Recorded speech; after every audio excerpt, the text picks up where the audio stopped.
Hello and welcome back to Minecraft. This is Bobson, and today we're going to be doing a tutorial on barrels from factorization.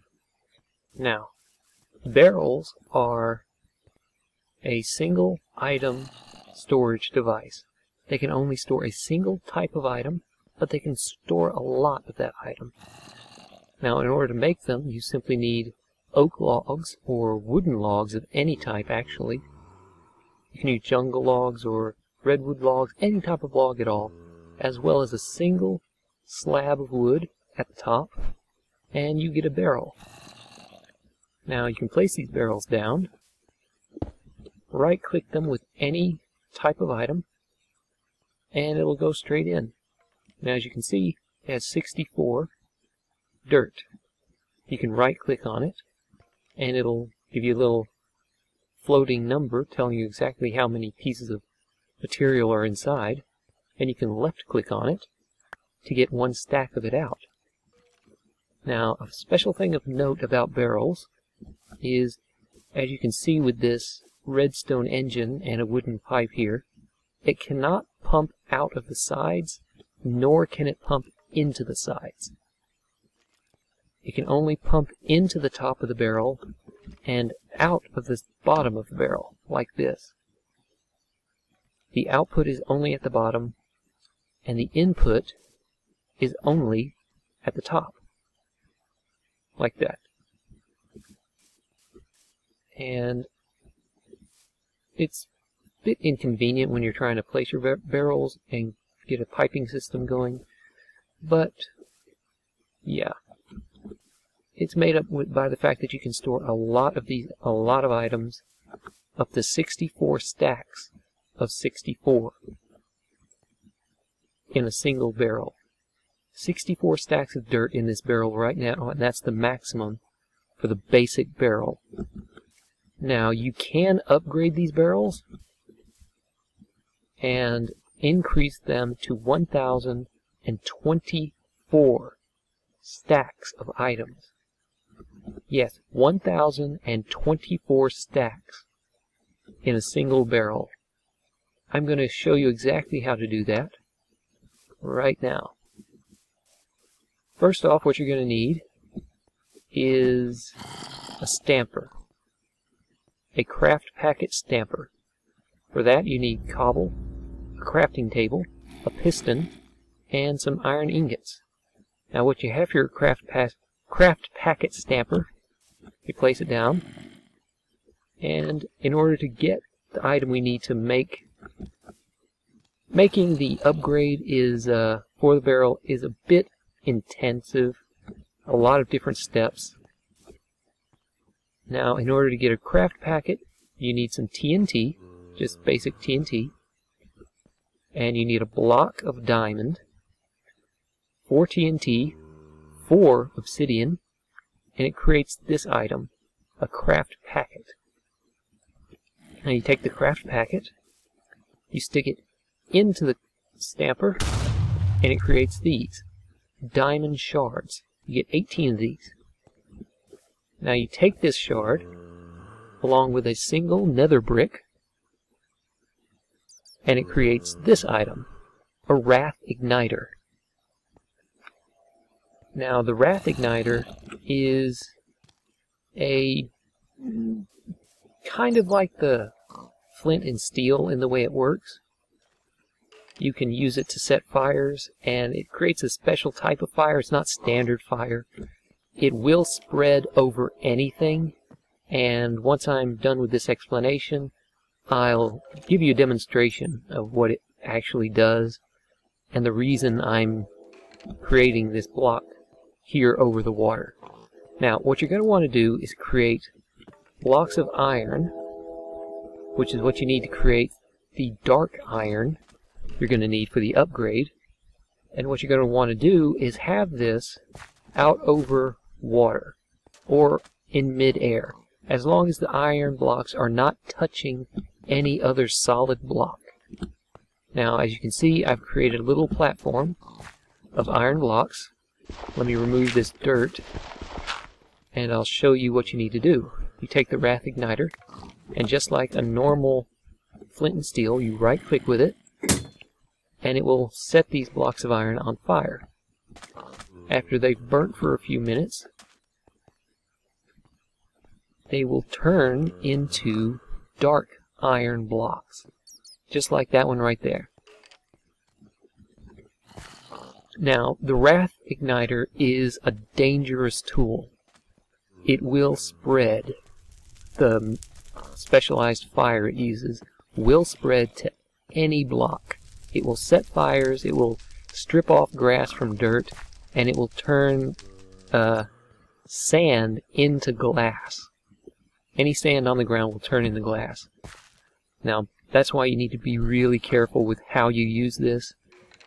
But for now, let's get back to the demonstration.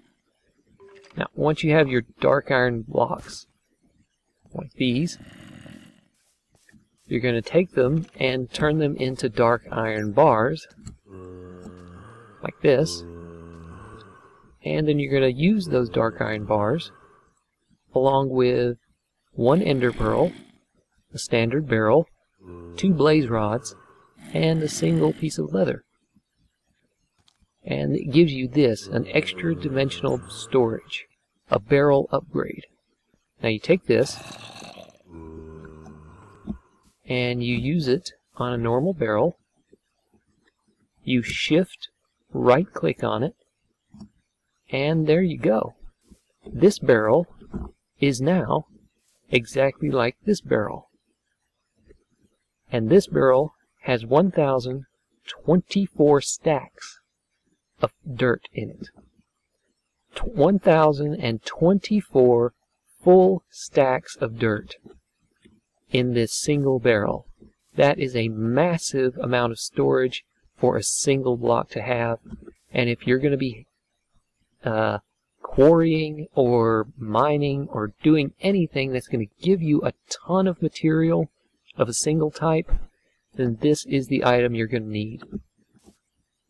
Now, that's the end of the tutorial. Basically, that's all there is to it.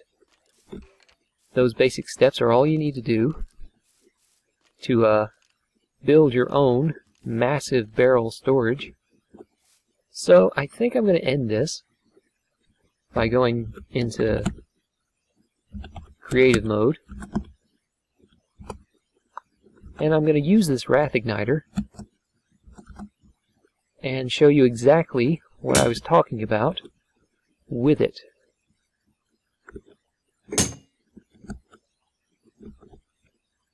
As you can see, the fire effect is spreading everywhere, and it spreads fast, and it's turning all the grass into dirt, it's turning all that sand into glass, and the only thing that stops it is water, which is why I built that little platform over water, which is why you need to have it over water. And as you can see, it's also setting fire to everything it comes into contact with, and it is continuing to spread. Now this will spread indefinitely, just like fire used to do in the old versions of Minecraft. It will just keep spreading, burning everything it comes into contact with, stripping the land of all its grass, and turning every bit of sand into glass, as well as turning cobblestone into normal stone. As well as turning obsidian back into lava. If I had a large set of obsidian, it would turn straight back into lava right here. But yeah, this is the reason you need to be extremely careful with your Wrath Igniter, because if you're not, you could easily burn down your entire world. Because like I said, this will spread indefinitely in all directions. And yeah. So be careful when you're making your barrels, as well as making your dark iron, because you could easily burn down your buildings, your home, forests, everything. So just be careful. Well, actually, I think it's burnt out. It might stop when it leaves a loaded chunk. I'm not sure.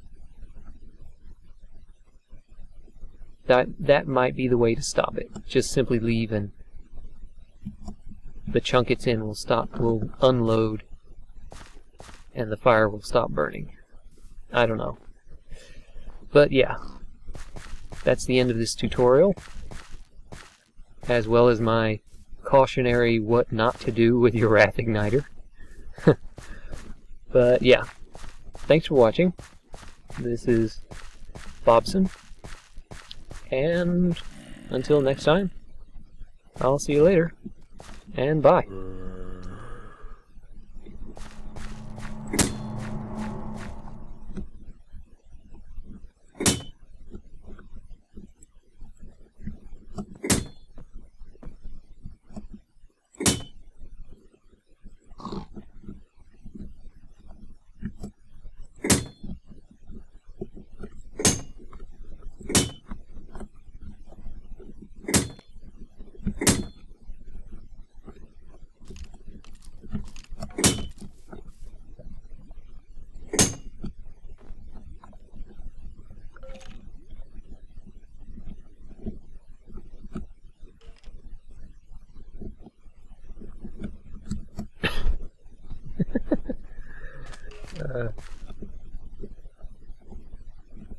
Poor little Squidward.